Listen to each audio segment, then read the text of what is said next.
buldrer sig og tænker på, om Jonas så eller hørte noget til festen. Om hans ven den nat blev frosset ud af en kreds af mennesker, hvor en måske allerede havde taget en beslutning om at slå Horsfeld ihjel.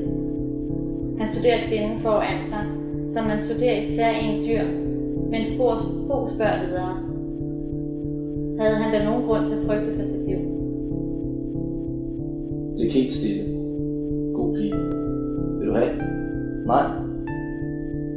Han får lavet pulverbanen på hendes maveskin. Hun rører sig ikke, da den forsvinder ind i hans kranie. Hans krop og ansigt er elektrisk nu. Hun drikker lidt mere, inden han krænger trusserne af hende. Lyset spiller mod hendes krop og hen over lår, der mødes i et mørke. Han dykker ned med ansigtet først. Bliver ved, til hun presser sig selv mod hans mund. Hun ser på ham. Duften og smagen af hende forvrænges af kokain og flår forsigtigheden væk. Han kiler sig ind i hende. Modstand.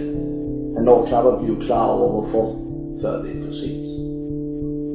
De ulve i halvmørke, urolige, hovederne sænket med blottede tænder, rejste køn i en halvcirkel om hende.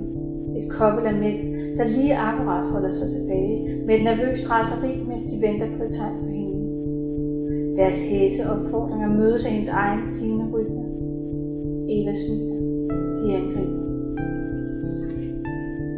Hun ser den forreste mand i øjnene. De er måske 10, men der vil komme flere, når rygtet går til festen.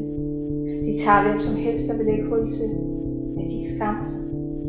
Når solen rammer de morgenfrosne gader udenfor, er hun ikke det hul længere. De har skubbet en ung fyr først.